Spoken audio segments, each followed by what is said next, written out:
सर्वेश्वराय शुभदाय सुरेश्वराय विद्याधराय विकटाय च वामनाय भक्त प्रसन्न वरदाय नमो नमः श्री महाराज की जय। बोलो श्री माता की जय।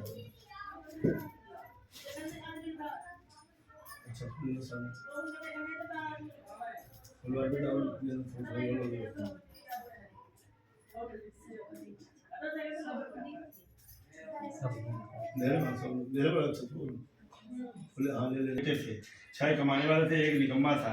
बुढ़िया माँ 6 पुत्रों की रसोई बनाती, भोजन कराती और पीछे से जो कुछ बचा रहता था वो सातवें को देती थी। और सातवां पुत्र बड़ा भोला भाला था तथा मन में कोई विचार न करता। एक दिन वह अपनी बहू से बोला, देखो मेरी माता का मुझ पर बहुत कितना प्रेम है। वह बोली, क्यों नहीं, सबका जूठा बचा हुआ तुम है, वह ऐसा नहीं हो सकता। वो बोला, ऐसा नहीं हो सकता है, मैं जब तक आंखों से न देखूं मान नहीं सकता। बहू ने हंस कर कहा, देख लोगे तब तो मानोगे। कुछ दिन बाद बड़ा त्योहार आया। घर में 7 प्रकार के भोजन बने, चूरमा के लड्डू बने। वह जांचने को सर के दर्द का बहाना कर पतला कपड़ा सिर पर डाल दिया, ओढ़ लिया, रसोई घर में जाकर सो गया और कपड़े से सब कुछ देखता रहा। 6 भाई भोजन करने आए। उसने देखा माँ ने उनके लिए सुंदर सुंदर आसन बिछाए। 7 प्रकार की रसोई पड़ोसी और वह आकर करके सभी जिमाती रही।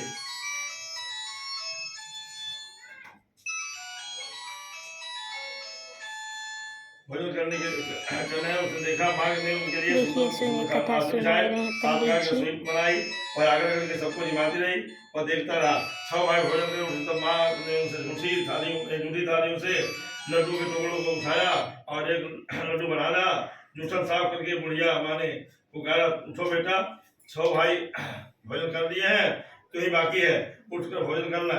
वो कहने लगा, माँ मुझे भोजन नहीं करना है, मैं प्रदेश जा रहा हूँ। माता ने कहा, कल जाना हो तो आज ही जा। वो बोला, हाँ आज जा रहा हूँ। क्या कहकर वो उस घर से निकल गया। चलते समय बहू की याद आई। वो गौशाला में कंडे थाप रही थी। जाकर बोला, मेरे पास तो कुछ नहीं है, क्या अंगूठी है, इसे ले लो और अपनी कुछ निशानी मुझे दे दो।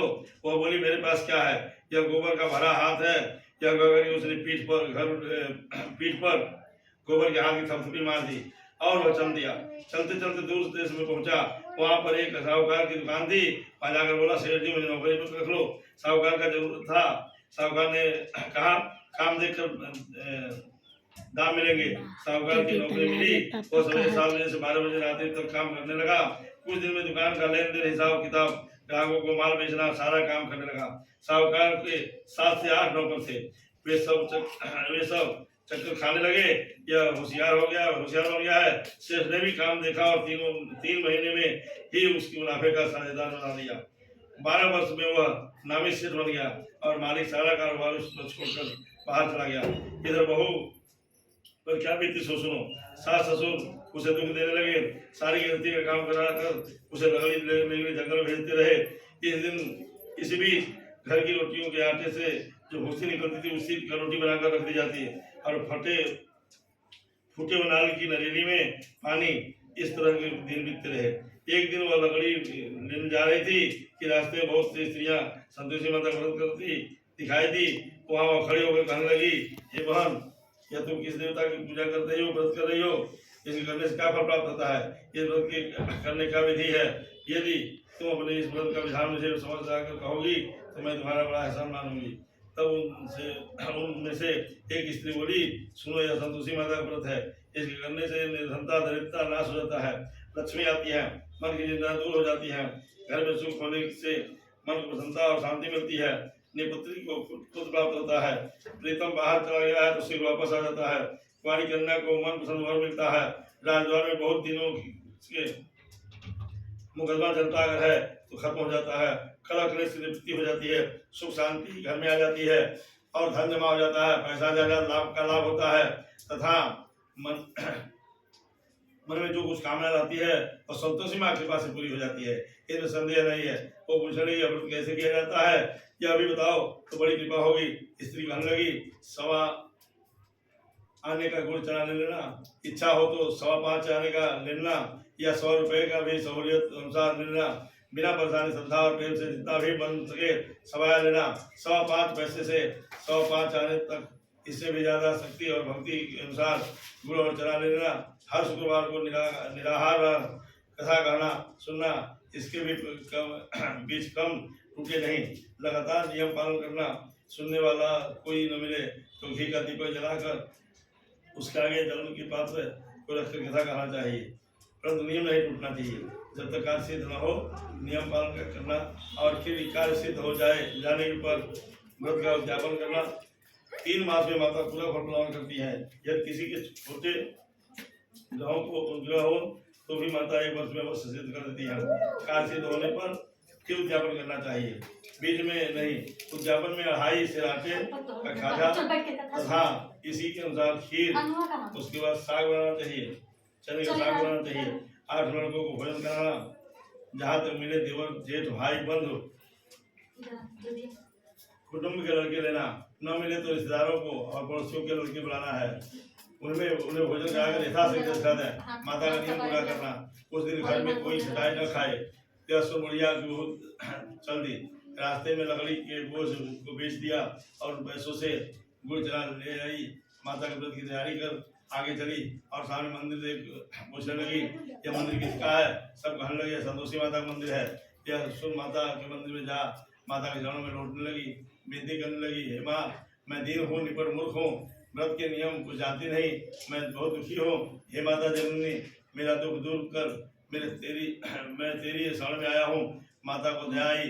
एक शुक्रवार बीता कि दूसरे शुक्रवार को ही इसके पति का पत्र आया और तीसरे को उसका भेजा हुआ पैसा पहुंचा। यह देखकर जेठानी सिकुड़ने लगी। इतने दिनों तो पैसा आया, इतने दिनों बाद पैसा आया, इसमें क्या बढ़ावा है? लड़के ताली मार देने लगे। काकी के पास अब पत्र आने लगे, रुपया आने लगा। अब तो काकी की खातिर बढ़ेगी, अब तो काकी बुलाने से भी नहीं बोलेगी। बेचारी सरलता से कहती, भैया पत्र आवे या रुपया आवे, हम इसके लिए अच्छा, हमारे लिए सब कुछ हमसे भी अच्छा है। ऐसा कर आंखों में आंसू भर कर संतोषी माता के मंदिर में जाकर मातेश्वरी के चरणों में गिरकर रोने लगी। माँ, मैंने तुझसे पैसा नहीं मांगा, मुझे पैसे से क्या काम है? मुझे तो अपने सुहाग का काम है। मैं तो अपने स्वामी के दर्शन और सेवा मांगती हूँ। तब माता ने प्रसन्न होकर कहा, जा बेटी, तेरा स्वामी आएगा। सुन खुशी से बावली हो गई, घर जाकर काम करने लगी। अब संतोषी माँ विचार करने लगी, इस भोली पुत्री से मैंने कह दिया तेरा पति आएगा, पर आएगा कहाँ से?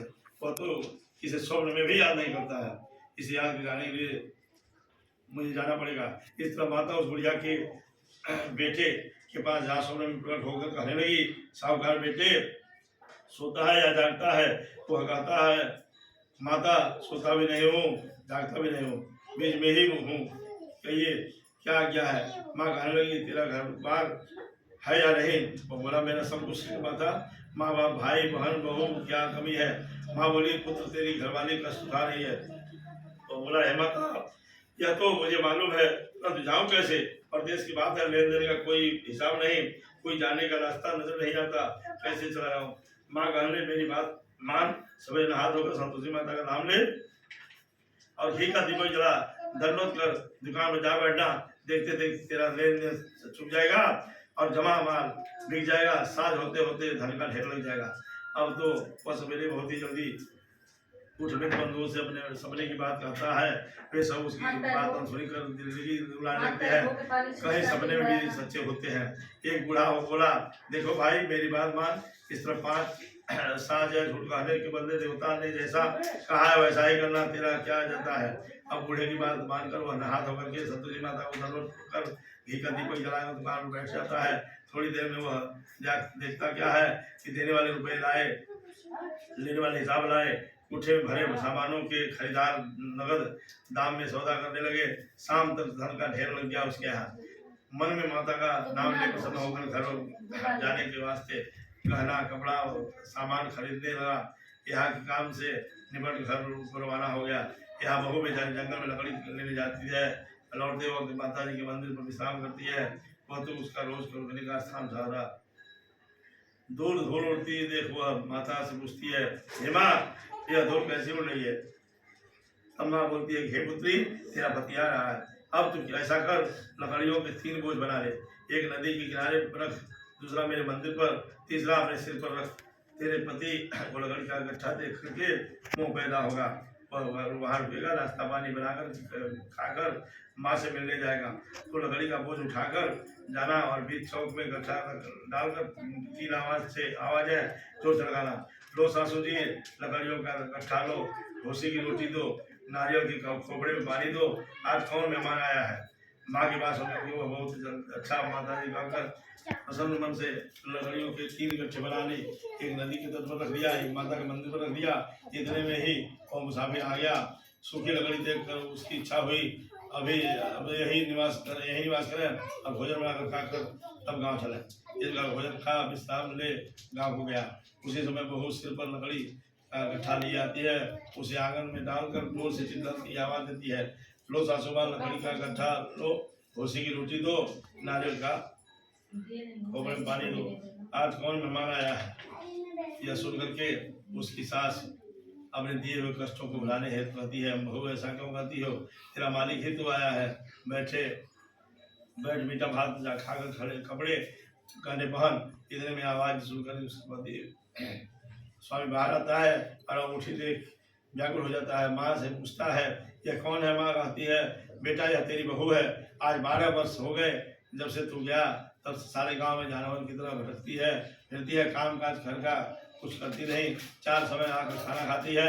अब तुझे देखकर भूसी की रोटी और नारियल के खोपड़े में पानी मांगती है। वो लज्जित हो बोला, ठीक है माँ, मैंने इसे भी देखा है और तुम्हें भी, अब मुझे दूसरे घर की चाबी तो मैं उसमें रहूंगा। ठीक है बेटा, जैसी तेरी मर्जी। अगर माँ ने ताला का गुच्छा पटक दिया, उसे लेकर के दूसरे कमरे में खोलकर सारा सामान वहाँ जमाया। एक दिन में ही वह वहाँ का राजा महल बन गया, राजा के महल जैसा ठाट बाट हो गया उसका। अब क्या था, वह सुख भोगने लगी। इतने में अगला शुक्रवार आया, उसने अपने पति से कहा, मुझे माता उद्यापन करना है। उसका पति बोला, बहुत अच्छी खुशी बात है, उद्यापन कर ले। तुरंत ही वो उद्यापन की तैयारी करने लगा। जेठ के लड़के को भोजन के लिए कहने गई, उसने मंजूर किया, परंतु पीछे जेठानी अपने बच्चों को सिखलाती है, देखो ये भोजन के समय सब लोग खटाई मांगना, जिससे इसका उद्यापन पूरा न हो। लड़के जिमने आए, खीर पेट भर कर खाई, परंतु बात याद आते ही कहने लगे, हमें खटाई चाहिए, खटाई दो, खीर खाना में भाता नहीं है। देख करके अरुचि होती है। लड़के उठ खड़े हुए, बोले पैसे लाओ। भोली बहू कुछ जानती न थी, सो उन्हें पैसे दिए। लड़के उसी समय उठ करके अपनी इमली लेकर खाने लगे उसी पैसे से। यह देख करके बहू पर माता जी ने कोप किया। राजा के दूत उसके पति को पकड़ कर ले गए। जब जेठानी मनमानी खोटे वचन कहने लगे, लूट कर धन इकट्ठा किया था, लाया था, सो राजा के दूत उसे पकड़ कर ले गए हैं। अब सब मालूम हो गया जाएगा जब जेल की रोटी खाएगा। बहुत से यह वजन सहन नहीं हुआ, रोती माता जी मंदिर में गई, कहने लगी, हे माता जी, तुमने यह क्या किया। हंसा कर क्यों रुलाने लगी आप।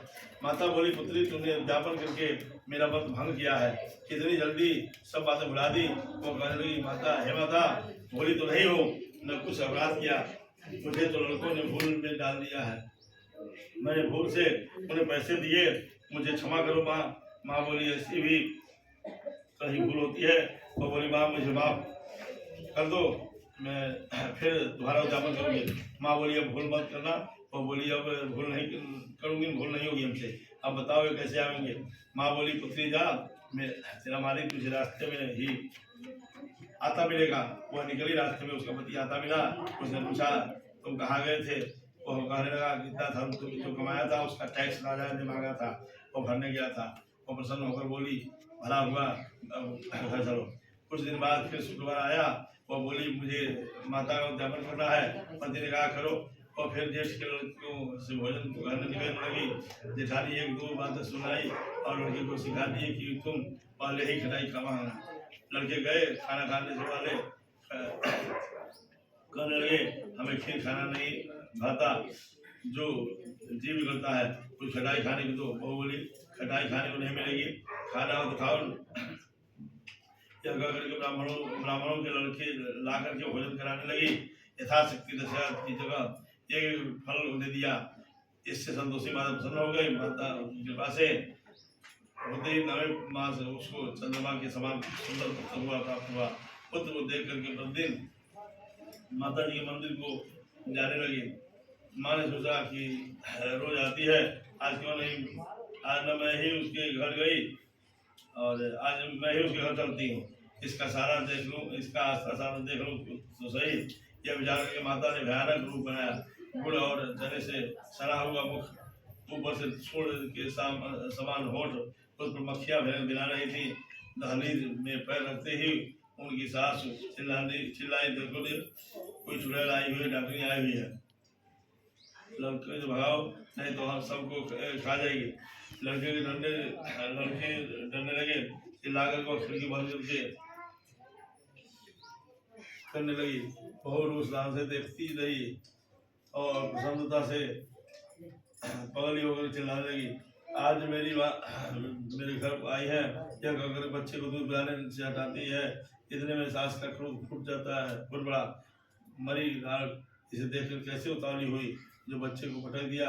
इतने में से माँ के प्रताप से जहाँ देखो वहाँ लड़के ही लड़के नजर आने लगे। बहू बोली, माँ जी मैं जिनका व्रत करती हो या वही संतोषी माता है। इतना कर घर से सारे द्वार खोल दिए, सबने माता के चरण पकड़ लिए और विनती कर कहने लगे, हे माता मैं हम मूर्ख है, हम अज्ञानी हैं, तुम्हारे व्रत की विधि हम नहीं जानते, तुम्हारा व्रत भंग हमने बहुत बड़ा अपराध किया है। हे माता आप हमारे अपराध को क्षमा करें। इस प्रकार माता प्रसन्न हुई। हे माता बहू को जैसा फल दिया वैसे सबको दे दो, जो यह कथा सुने या पढ़े उनके सारे मनोरथ पूर्ण कर दीजिए। हे संतोषी माता, तो संतोषी माता की जय। हो गया कथा। हाँ कथा हो गया।